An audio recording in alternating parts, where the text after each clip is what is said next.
온갖 고통을 받으면서도 희망을 잃지 않고 내일을 기약하였으니 장하도다 도리요. 오랜 기다림 속에서도 서두르지 않고 밝은 모습으로 도의 골수를 드러나게 하였으니 그 공덕을 어떤 말로 다 설명할 수 있으리요.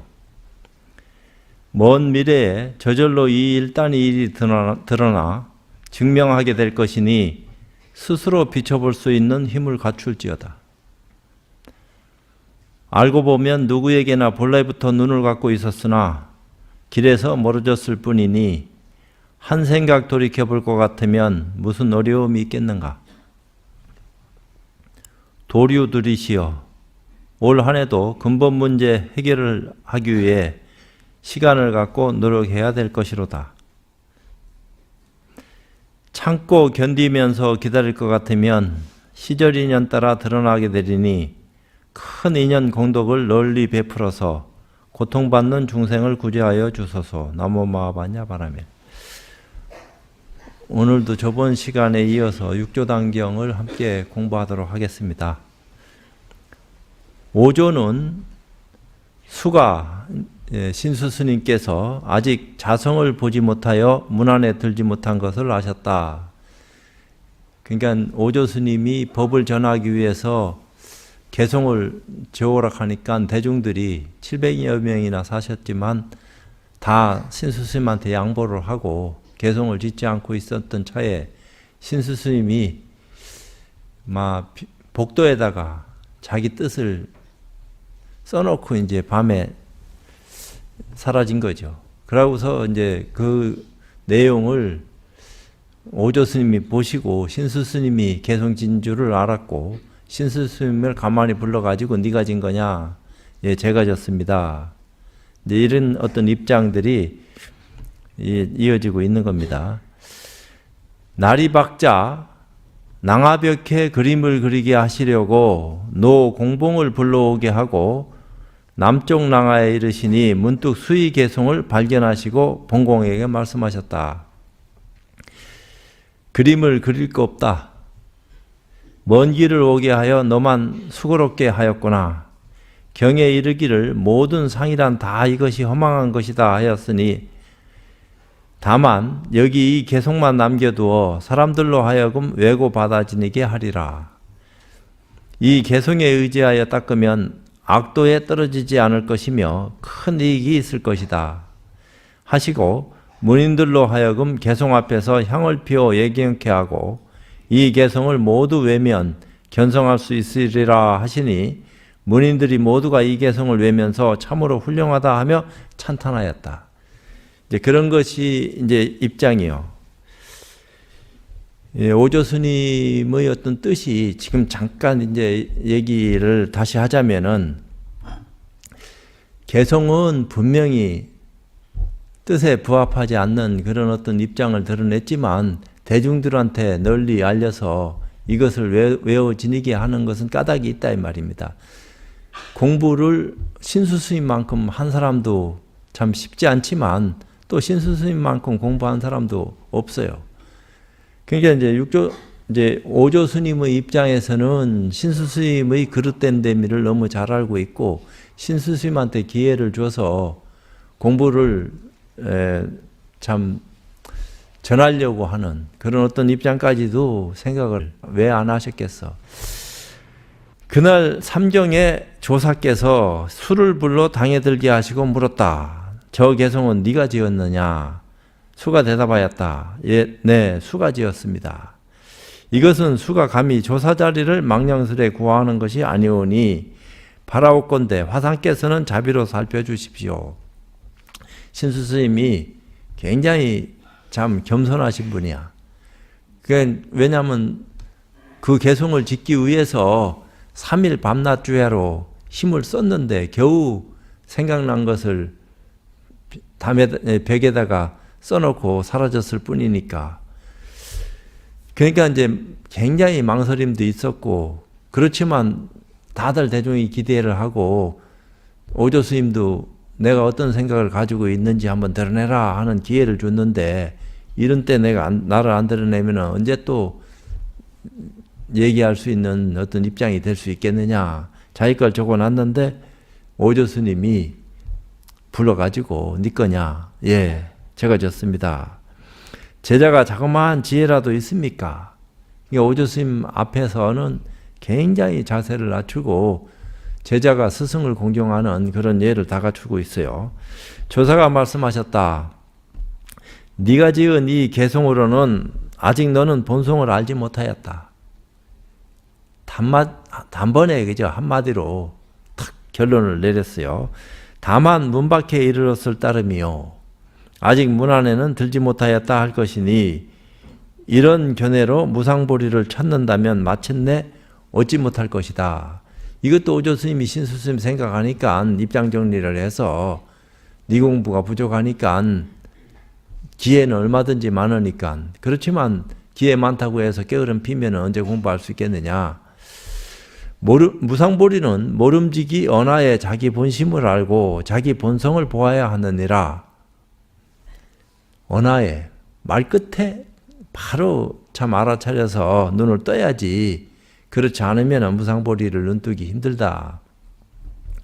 나지도 않고 없어지지도 아니하여 어느 때나 생각이 만법에 막힘이 없음을 스스로 보고 하나가 참됨의 일체가 참되어 일체 경계가 스스로 여여하니 늘 성품을 여의지 않고 분명하니 이 여여한 마음이 즉시 진실이니라.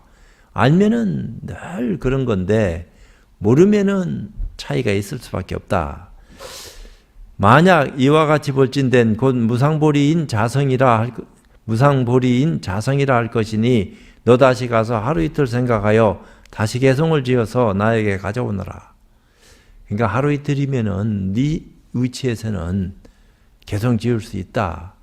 이건 문 안에 들어온 것이 아니니까 다시 한 개송을 더 지어서 너한테 기회를 줄 테니까 가져오너라. 너희 개송이 만약 문에 들어오는 것이라면 너에게 의법을 붙이리라. 신수가 예배하고 물러나와 수일이 지나도 개송을 짓지 못하니 심중이 혼란하고 심사가 불안하여 마치 꿈속과도 같으니 서나앉으나 편하지 않았다. 그만큼 뭔가 갈등을 하고 알고 싶어하고 물론 이거 자체로도 공부가 돼가는 수도 있어요. 오조 스님이 네 공부 아직 안 됐다. 다시 기회를 줄 테니까 한번 지어와라. 그건 생각으로 헤아려서 되는 게 아니다.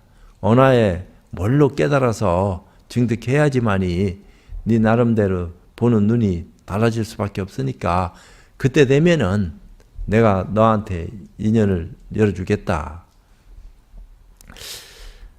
다시 2일이 지나 한 동자가 방앗간을 지나면서 개송을 외는 것을 내가 한번 듣고 이제 육조 해능이 행자로 있을 적에 한번 듣고 이 개송은 아직 본성을 보지 못한 것임을 알았다. 불교 공부한 적도 없고 어쩌다가 선비 금강경 읽는 소리에 마음 한번 밝힌 것 뿐인데 신수스님 개송을 한번 딱 들어보고서 아직까지는 이것만 하더라도 막 자성을 요달한 것이 아니구나 하는 것을 알게 됐다. 나는 비록 아직 조사의 가르침을 받지는 못했으나 벌써 대의는 짐작하고 있었던 것이다. 이윽고 동자에게 물었다. 그러니까 한번 깨달음을 통해서 본질은 파악하고 있었다. 이 얘기요. 외고 있는 것이 무슨 개송입니까? 왜 외고 있는지 이 육조는 잘 모르고 있었으니까. 근데 행자는 자꾸 그 개송을 외우면서 자기 주변을 지나가니까 왜 저건 공부가 안 된 개송을 저렇게 외우고 있지? 이런 생각을 했다 이 말이야. 동자가 말하였다. 이 오랑캐가 그것도 모르는구나. 대사께서 말씀하시기를 세상 사람이 생사일이 크다. 이제 오조 대사가 얘기한 겁니다. 의법을 전하고자 하니 문인들은 개송을 지어오라. 만약 큰 뜻을 깨쳤으면 곧 의법을 붙여 제6조로 삼으리라 하셨는데 신수상자가 남쪽 복도 벽 위에 무상계를 써놓으니 이거는 무상계라고 얘기하면 안 되고 요건 뒷날 엮어진 것 같고 그냥 개송을 써놓으니 이렇게 하는 것이 좋긴 좋겠는데 대사께서 문인들에게 모두들 이 개송을 외우게 하시고 이 개송에 의지하여 닦으면 악도에 떨어지지 않는다 하셨느니라고 이제 삼위가 육조에게 얘기했다 이 말이죠. 내가 말하기를 나도 개송을 외워 내생 인연을 맺어 함께 불국토에 나고자 합니다. 그렇게 얘기 딱 하면은 나도 그 개송인 스님이시오.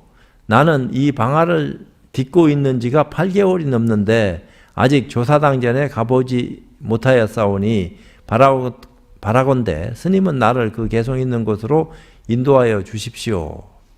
나도 예배를 드리겠습니다 하였다. 그냥 본인이 찾아가도 되는데 이제 3일을 앞세워 가지고 그 장소로 갔다 이 말이야. 동자가 나를 개송 앞으로 인도하여 예배하게 하기에 내가 말하기를 저는 문자를 알지 못하오니 어렵지만 스님께서 읽어주십시오 하고 청하였다. 그때 강주 별가가 와 있었는데 강주 땅에 사는 어떤 조그마한 벼슬을 하는 그런 어떤 사람이 있었는가 보죠. 성은 장씨 이름은 일용이라고 하였다. 곧 큰 목소리로 읽었다. 내가 다 듣고 나서 말하기를 나도 또한 개송을 짓겠으니 바라건대 별가는 써주십시오 하였다. 별가 말이 이 오랑캐야 네가 개송을 짓다니 이 일이 또한 희한하구나 한다. 네가 뭐건데 개송 따위를 걸먹거리는 거요. 들먹거리지 말고 하는 어떤 마음속에 그런 어떤 묵은 마음이 있었던가 봐요. 그러자 내가 별가에게 말하였다. 무상보리를 배우고자 할진된 초학자를 업수히 여기지 말아야 하오. 하하인에게도 상상지가 있고 상상인에게도 하하지가 있는 법이요. 만약 사람을 업신 여기면 곧 한량없고 가없는 죄가 되는 줄 아시오. 아주 그냥 나오는 대로 큰 소리를 뻥 쳤다 이 말이요. 그러자 별가가 말하였다. 당신은 다만 개송이나 해오시오. 주눅이 들었는가 한마. 내가 당신을 위하여 쓰리다. 당신이 만약 법을 얻으면 먼저 나를 제도하여 주시오. 이 말을 잊지 마시오 한다. 그래도 좀 그 당시 어떤 대중들이 마음 씀씀이라든지 바깥에서 그 대중에 참여해가지고 동참한 그런 어떤 사람들의 어떤 면면을 이 짧은 내용이지만 우리가 엿볼 수 있는 거죠. 내가 개송을 읊었다. 보리에 나무 없고 보리 본무수 거울 또한 거울이 아니다. 명경역비대 본래 한 물건 없거니 본래 무인물 어느 곳에 티끌 일어나랴 하처약진에.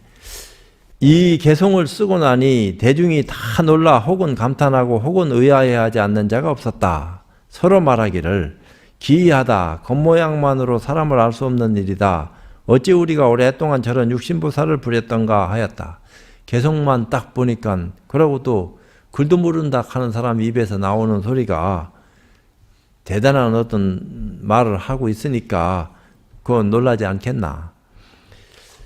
조사께서 모든 대중이 놀라고 개의하게 여기는 것을 보시고 사람들이 해칠까 염려하시어 그 개송을 신으로 문질러 지워버리며 이것 또한 견성 못했다 하시니 비로소 대중이 의심을 놓았다. 그러니까 잘못하면은 혹 많은 대중 가운데 신수스님을 최고로 생각하는데 그 남쪽에서 온 변방 오랑캐라고 소리 듣는 희한한 사람이 개성을 뚱 지어놓고 대중들이 참 대단한 우리 육신보살을 우리가 잘못 알고 부리고 있었나 이렇게 생각하던 차에 오조 스님이 막 나와가지고 신발로 쓱쓱 문지르면서 이것도 아직 자성을 요달한 게 아니다. 대중의 의욕을 그저 일시에 잠재웠다 이 말이에요. 다음날 오조께서 가만히 방앗간에 이르러 내가 등에 돌을 쥐고 방아 찢는 것을 보시고 말씀하시기를 육조 스님 몸이 아마 그렇게 등치가 있는 것도 아니고 큰 키도 아니었던 것 같아. 그러니까 이제 덩어리다가 방아 무게를 이길 만큼의 돌을 짊어지고 방아를 눌렀다 이 말이에요. 안 그러면 몸뚱아리가 방아 눌러질 못하고 자꾸 뜨니까. 그 힘은 막 그렇다 치더라도 돌을 구하는 사람은 법을 위하여 몸을 잇는 것이 마땅히 이와 같이 할진저 하시며 물으시기를 방아는 다 찧었느냐 하신다. 내가 말씀드렸다. 예, 방아는 벌써 다 찧었습니다마는 아직 키질을 하지 못하였습니다. 지금도 돌을 덩어리다가 짊어지고 방아 찌고 있으면서 방아는 벌써 다 찧었습니다마는 그건 거짓말 치는 거 아니야. 아직 키질을 하지 못하였습니다. 의미 있는 얘기죠. 그때 오조께서 지팽이로 방아를 3번 치시고 나가셨다. 나는 곧 조사의 뜻을 알고 삼경에 당에 들어가니 오조께서 가사로 둘레를 가려 사람들이 보지 못하도록 하시고 금강경을 설하여 주셨는데 마땅히 머문 바 없이 그 마음을 낼지니라 하는데 이르러 내가 언하에 대오하니 일체만법이 자성을 여의지 않았더라.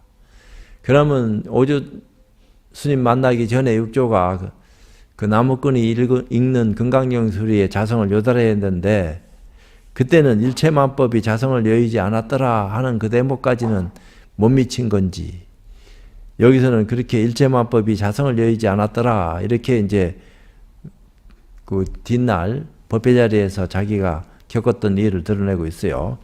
드디어 오조께 말씀드리기를 어찌 자성이 본래 스스로 청정함을 알았으며 어찌 자성이 본래 생멸하지 않는 것임을 알았으며 어찌 자성이 본래 스스로 구족함을 알았으며 어찌 자성이 본래 동요가 없음을 알았으며 어찌 자성이 능히 만법을 nem을 알았겠습니까 하였다. 이것을 이제 한 번만 이렇게 얘기한 게 아니고 두서너 번 이런 말을 아주 그냥 육조 스님 입장에서도 얼마나 기분이 들떠서 좋았는지 이런 말을 막 그저 오조 스님 앞에 계시는데도 노래하듯이 그렇게 막 마음을 드러낸 거죠. 조사께서 내가 본성을 깨쳤음을 아시고 곧 장부 천인사 불이라고 말씀하셨다. 이때가 삼경인데 법을 받으니 아무도 아는 사람이 없었다. 그러니까 이제 막 대중들이 잠자리에 들 그런 시점이죠. 지금 생각하면 9시쯤 저녁에.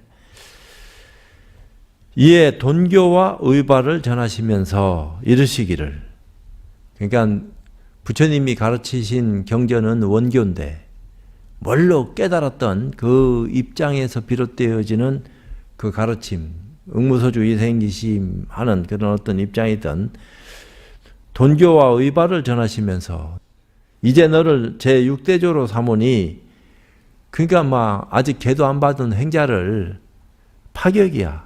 어찌 보면은 말이야. 거기서 좀 기다려라 하고 대중을 누르고 참의계도 주고 비구계도 주고 법을 전해가지고 이 행자가 대중이 뭐라 하든지 말든지 6대조다 이렇게 하셔도 좋을상 싶은데 그렇게 안 하고 둘이 5조 수임하고 6조 수임하고 밀밀히 그죠. 잘못하면 6조가 5조 스님을 무시하고 가사바로만 뺏어서 도망갔다 할 수도 있는 그런 입장도 될 수 있는데 5조가 맨날 며칠 당이 안 나오다가 대중이 하도 의아심을 내니까 법이 이미 내 손을 떠났다 하는 그런 얘기를 뒤에 나와요. 제6대조로 삼으니 스스로 잘 혼념하고 널리 중생을 제도하여 긴 미래로 유폭게 하여 끊임이 없게 하라. 내 개송을 들어라.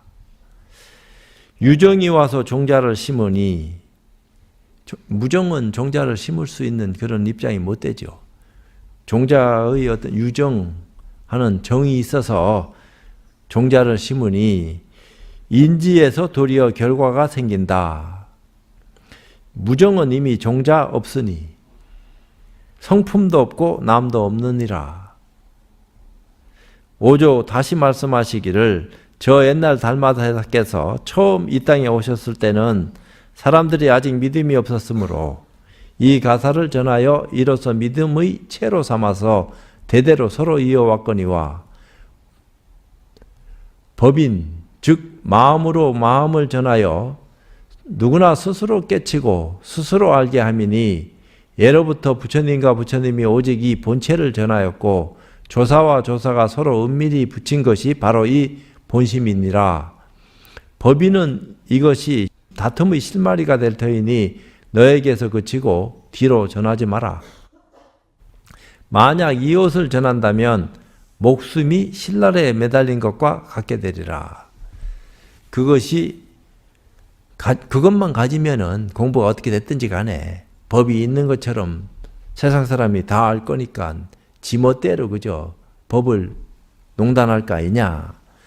그러다면 서로 그것만 가지기 위해서 별별 모함이 난무할 낀데 그러다면 너도 위험하다. 네 목숨이 위태롭다. 이런 얘기죠.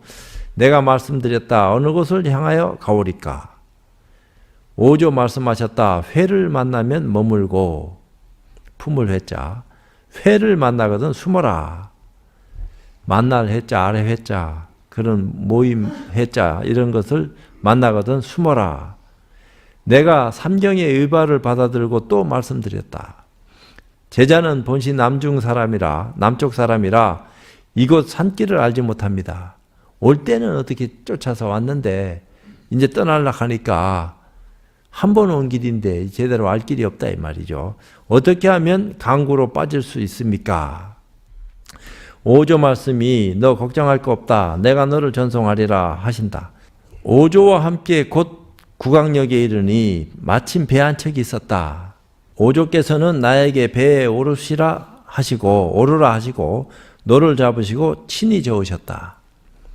내가 말씀드리기를 화산께서는 앉으십시오. 그 배만 따로 빌려놓고 두 분이 그냥 배를 탔는가 봐요. 그러니까 5조 스님이 치밀하게 미리 다 생각해 놓은 바대로 움직여가는 듯한 그런 어떤 내용들이 펼쳐지고 있어요.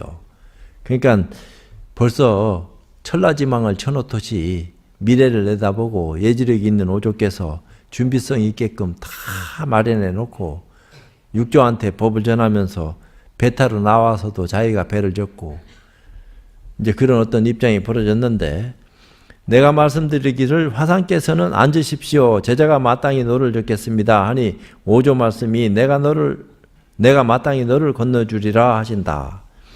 근데 6조 스님이 나무꾼으로 사시다가 배를 언제 타보고 건너온 적 있나?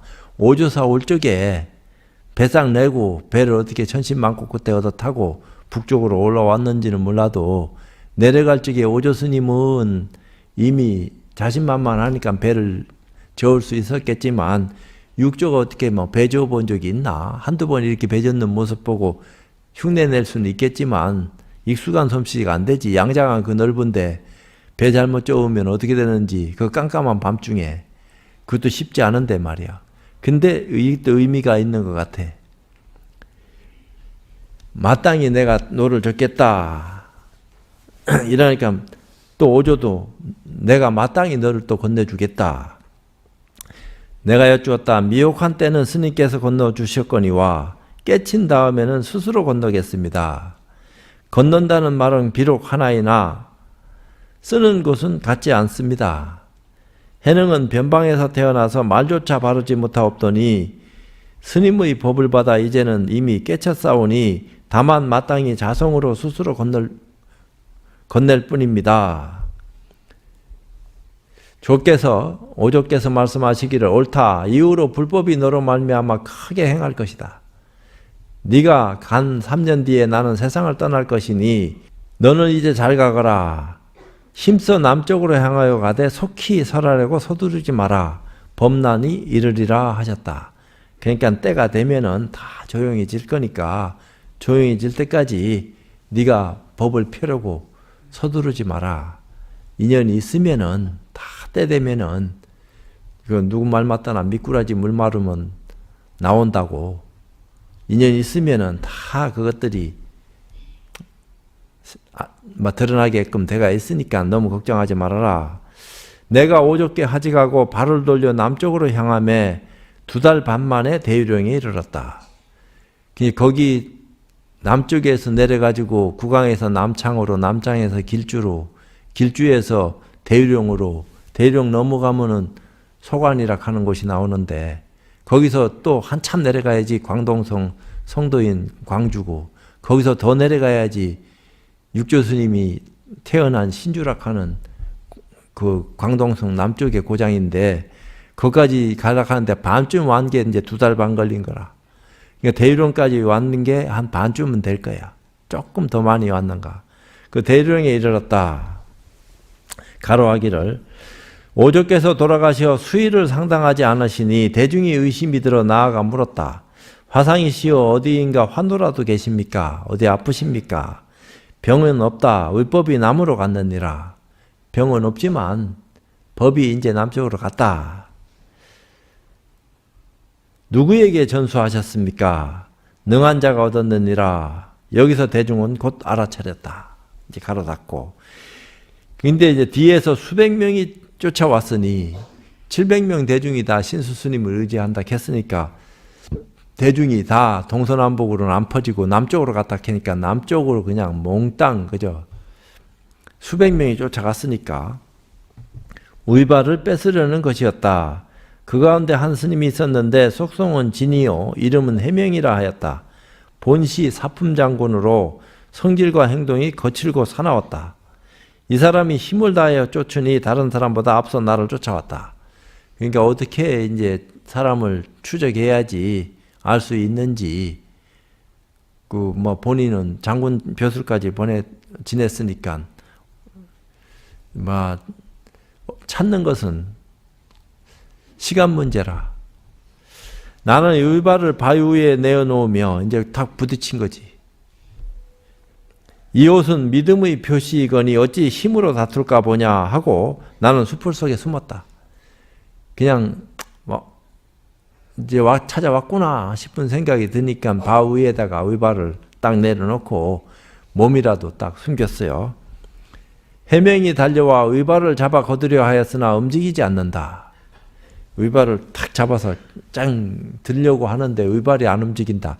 그게 무슨 말이야? 글이 잘못된 거요. 실제로 그런 거요. 해명이 소리쳤다. 행자시오 행자시오.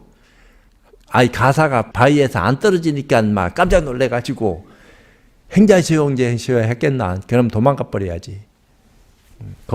겁나서라도 이게 귀신 붙었나 이래가지고. 근데 저는 법으로에서 왔습니다. 의발 때문에 온 것이 아닙니다. 여기서 이제 밝혀진 거야. 못 잡았다 이 얘기야. 법으로에서 왔기 때문에 못 잡은 거야.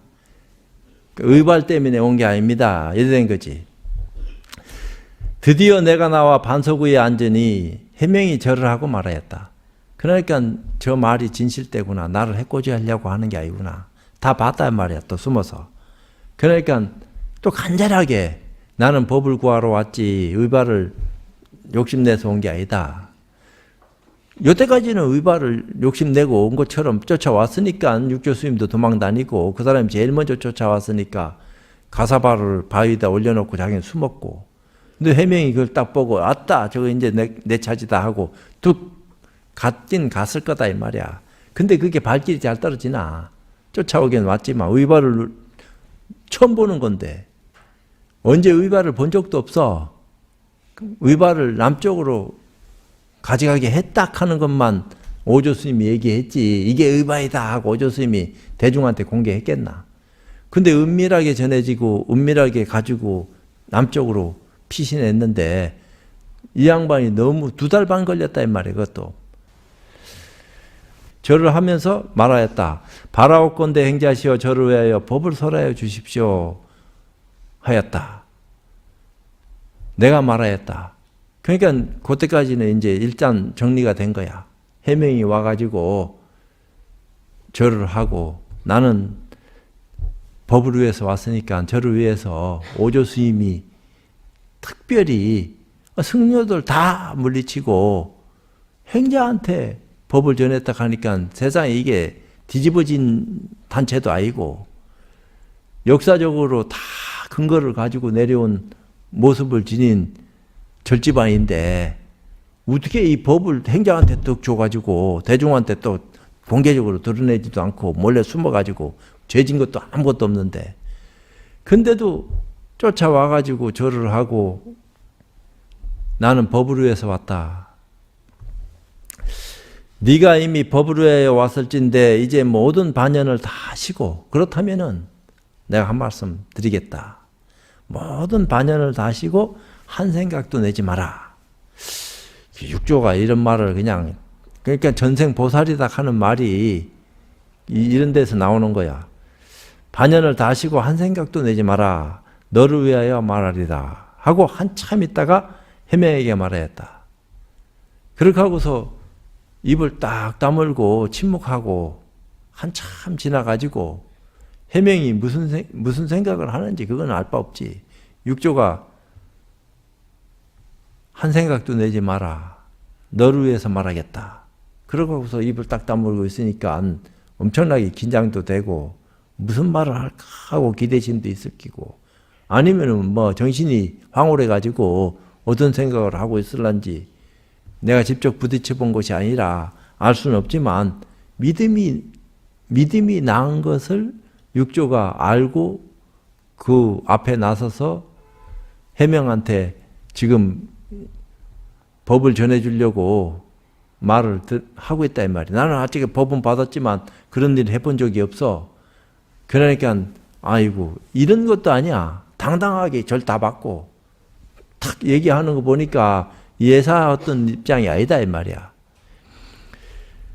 선도 생각하지 않고 악도 생각하지 않는 바로 이러한 때 아무 생각도 하지 않을 때 어떤 것이 그대의 본래 면목인고 하니 해명이 언하에 대오하였다. 참고 기다리고 있다가 육조 스님이 이 말을 탁 하는 순간에 해명존자가 툭 터졌다 이 말이야. 그리고 다시 물었다. 화상이시여 상례의 비밀한 말씀과 비밀한 뜻 외에 다시 다른 비밀한 뜻이 있사옵니까? 내가 이 눈을 떠서 언제 법은 봤지만 이거 말고 또 다른 것이 있습니까? 하고 물었다 이 말이야. 그래서 내가 말하였다. 너에게 말한 것은 비밀이 아니니 내가 너한테 얘기한 게 무슨 비밀이냐 다 드러냈지. 네가 만약 반조하면 비밀은 내 편에 있느니라. 네가 스스로 한 생각 돌이켜서 이상한 생각을 하면은 그걸 자꾸 비춰보면은 비밀은 네 편에 있다. 해명이 말하기를 해명이 비록 황매에 있었사오나 오조 밑에서 공부를 했는데 오조 스님 제자니까 신수스님 사제고 실로는 아직도 자기 면목을 살피지 못하였사온데 이제 가르침을 받사오니 마치 사람이 물을 마셔보고 차고 더운 것을 스스로 아는 것과 같사옵니다.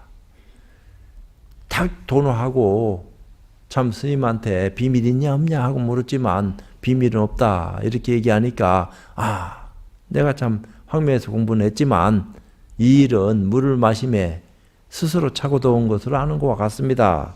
이제부터 행자님은 이 해명의 스승이십니다 한다. 내가 이르기를 네가 만약 이와 같을진데 나와 너는 다 함께 황매를 스승으로 삼을 것이니 앞으로 잘 호지하라 하니 해명이 또 묻기를 해명은 그모 어느 곳으로 향하여 가오리까? 내가 말하였다. 원을 만나면 멈추고 몽을 만나거든 살라. 입을 몽자 어리를 몽자 하니 명이 절을 하고 물러갔다. 그때도 이님이 이제 육조 스님 입장에서도 걔도 안 받았지만 23살째 밖에 안 됐어도 대단한 그런 어떤 입장을 지니고 쓸 수 있는 힘을 가지셨는 것 같아. 탕 이렇게 얘기를 하는 거 보니까 그러면서 자기보다 나이가 배나 넘어갈 정도의 모습을 지닌 사람을 그 자리에서 믿음을 냈으니까 믿음을 탁 통해서 눈뜨게 해줬으니까 그건 참 보살 아니면은 또 그런 숙세의 연골이 아니면은 그런 일들이 쉽게 벌어질 수 있겠나 말이에요. 이게 잘 안 되는 거지. 가로하고 명이 고개 아래로 돌아와 뒤쫓는 사람들에게 이르기를 높은 봉우리 밑까지 다 가보았어도 종족이 없으니 마땅히 다른 길로 쫓는 것이 좋겠다 하니 무리들이 모두 그러리라 하고 돌아섰다. 야 이미 다 앞에 가봤더니 여긴 온 적 없어. 딴 데로 갔는 것 같아. 그러니까 딴 데 찾아보자 하고 막 얘기를 하니까 해명이 어떤 분인 줄 알고 있던 대중들이 그 말을 듣고 딴 데로 갔다 이 말이요. 해명은 뒤에 이름을 도명이라고 치니 이는 스승의 이름 의자를 피한 것이다. 같은 해자인데 그건 안 되겠다. 해서 이제 도자로 바꿨다. 내가 뒤에 조계에 이르니 이곳에서도 또한 악한 무리에 쫓기게 되었다. 이어 사해연에 들어가 거기서도 이제 사람이 자꾸 수배를 하고 찾아 들어오니까 사해연에 들어가 사냥하는 무리들 속에 피난하니 여기서 거의 15년 동안을 사냥꾼들과 함께 지내며 그때그때 정황에 따라 법을 설하며 지냈다. 그 15년 동안 있으면서 글도 조금 배우셨는지 알 수 없지. 그냥 막 사냥꾼 무리들하고 같이 살아놓으니까 어떻겠어. 그 사냥꾼이라 하는 게 거칠지. 그리고 또 노숙하기를 밥 먹듯이 했을런지 어쩔런지는 알 수는 없지만 사냥꾼들은 나에게 항상 그물을 지키게 하였는데 나는 매양 살아있는 것을 보면 그냥 모두 놓아주었으며 밥을 지을 때는 매양 채소를 고기 삶는 냄비 가장자리에 넣어서 익혀 먹었는데 혹 물으면 나는 다만 고기 곁의 채소만 먹는다고 대답하였다. 나는 별로 그게 체질이 안 맞아요. 먹으면 막 두드러기 나요. 이럴 수도 있는 거 아니에요. 실제로 날 수도 있고. 또 방편으로 그렇다고 따로 밥해 먹을 수도 없고 같이 이렇게 섞어 놓고 하지만 나는 이렇게 하는데 이해를 해 주십시오 하고 양해를 구했겠지. 하루는 생각하니 15년 지나고 난 뒤에 때가 바로 마땅히 법을 펼 때라 더 숨어 있을 것이 아니므로 드디어 산을 나와 광주 법성사에 이르렀다. 대처에 나간 거야. 마침 인종법사가, 인종법사도 오조 스님 제자입니다. 열반경을 강의하는 중이었다. 그때 바람이 불어 깃발이 펄럭이는 것을 보고 한 스님이 말하기를 바람이 움직인다 하고 다른 스님은 깃발이 움직인다고 하며 의논이 끊이지 않는다. 서로 바람이 펄럭거리는 걸 보고 바람이 부니까 깃발이 펄럭거리지 바람이 불어서 움직이는 거야 하니까 깃발이 없으면은 바람이 아무리 분들 움직이겠나? 그 깃발이 움직이는 거지. 그러니까 바람이 움직인다, 깃발이 움직인다, 둘이 막 그냥 서로 앉고 자기 주장이 옳다고 막 고집을 부리니까 그때 내가 나서서 말하기를 바람이 움직이는 것도 아니며 깃발이 움직인 것도 아니라 당신의 마음이 움직인 것이요 하였더니 모여있던 대중이 모두가 놀랐다. 당신 마음이 움직여가지고 바람도 느끼고 깃발을 움직이는 것도 보고 여기 같이 어부려가지고 대중들하고 함께하고 이게 다 마음작용이 일어나서 인연소치지 딴 건 뭐 있냐. 이런 의미로 마음이 움직이는 것이요. 이렇게 얘기하니까 대중이 놀래가지고 인정법사 있는 쪽으로 인도해 갔을 거 아니요. 이윽고 인정이 나를 상속으로 맞아 깊은 뜻을 묻고 추궁하였다. 나의 대답이 말은 간략하고 이치는 합당하며 문자에 말미암지 않는 것을 보고 인정이 말하기를 행자님은 정말 비상한 분이십니다. 열반경 강의할 정도 같으면 대단한 어떤 학식을 갖추은 덕 있는 그 큰 스님인데 그 입에서 행자님은 정말 비상한 분이십니다 하는 말 정도가 나왔으니까 그 전에 서로 말을 비춰본 것이 어느 정도 되겠단 말이에요. 오래전부터 황매의 의법이 남쪽으로 내려왔다는 말을 듣고 있사온데 행자님이 바로 그분이 아닙니까? 하고 묻는다. 내가 그러하여다 하니 내가 그 사람입니다 하고 그냥 솔직히 이실고 하니 인종이 제자의 예를 갖추어 절을 하고 전례의 의발을 대중에게 내어 보이기를 청하고 다시 묻기를 그거 한번 보여주십시오. 대중이 의욕을 꺼내야 되니까. 그러니까 내가 보여줬다 이 말이야. 황매에서 부처가실 때의 가르침이 어떠한 것이옵니까? 한다. 그러자 이제 내가 대답하였다. 가르침이란 없고 한 번도 가르침 받은 적이 응무소주 이생기심 할 때까지의 건강경 가르침 외에는 너 방앗간에 가서 방앗 쪄라 하는 그 가르침 건강경 듣고 하는 그런 시간 잠깐 보낸 그거 외에는 무슨 가르침이 있겠나. 가르침이란 없고 다만 견성만을 논할 뿐. 선정해탈은 논하지 않았습니다. 오로지 도노자성하는 그 입장만 딱 전해받았지 뭐 선정이니 해탈이니 하는 소리는 오조스님하고 시간도 없지만 나눠본 적도 없어. 근데 이제 육조스님도 15년 숨어 있으면서 들은 풍월도 있고 자기 나름대로 깊은 생각도 많이 할 수 있는 시간적 여유도 많이 가졌었고 이제 그런 어떤 입장도 있고 또 그 전에 미리 비구니 스님 만나가지고 이런저런 얘기를 하던 그런 어떤 내용들이 뒤에 좀 나옵니다. 인종이 또 물었다. 어찌하여 선정해탈을 논하지 않습니까? 그 까닭은 뭡니까? 두 법이 이법이 되기 때문이니 두 가지 법이 되는 그런 입장이니 이것은 불법이 아닙니다. 이승을 위해서는 성문을 위해서는 이런 말 저런 말을 얘기할 수 있지만 선정해탈을 말할 수 있는 것이지만 최고 대승이나 최상승을 위해서는 이런 법 얘기 안 한다. 일승은 이런 법 없다. 이런 얘기랑 같은 어떤 입장이 또 되는데 불법은 둘이 아닌 법입니다. 인종이 다시 물었다. 어떤 것이 불법의 둘이 아닌 도리입니까? 둘 아닌 도리라고 말씀하시니까 그 말에 책임지시오. 뭡니까 그게? 내가 말하기를 법사가 열반경을 강설하며 불성이 이 불법의 둘이 아닌 법임을 밝게 보니 열반경에 고기도광 보살이 부처님께 사례기를 사중궁계를 범하니나 오욕죄를 지으니나 또는 일천재 등은 마땅히 선근불성이 끊어집니까? 하니 부처님께서 말씀하시기를 선근에 둘이 있으니 하나는 상이요 항상할 상자 둘은 무상이라 하셨으니 항상함이 없는 무상이라 하셨으니 불성은 상도 아니며 무상도 아니요 이런 거로 끊어지지 않는 것을 둘이 아님이라고 하는 것이며 끊어지지 않는 것을 둘이 아닙니다. 또 이어졌다 하는 것도 아니에요.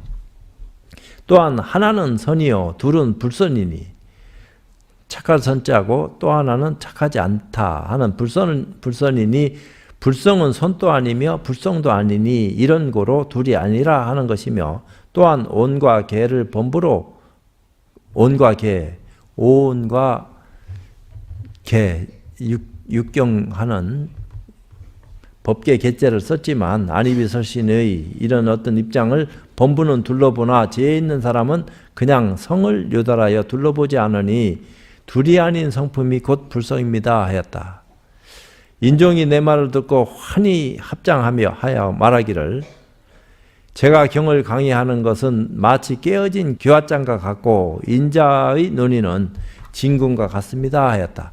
이제 거기서 말 들어보니까 이치에 착착 개합되게 되고 또 내가 그 말을 듣고 소화도 되고 알아도 먹고 내가 어디에 허물이 있었는지 뭘 잘못 알고 있었는지 그 뜻을 딱 알 수 있는 이 입장을 비춰보니까 참 오조스님한테 법을 받은 분이 맞다. 육조의 어떤 사명을 다하고 그 밑에 법을 전하게 되는 그런 모습도 함께 아울러 가지고 지금까지 내려오게 된 게 아닌가 이런 말씀을 드리면서 오늘 기도 입제는 마치도록 하겠습니다.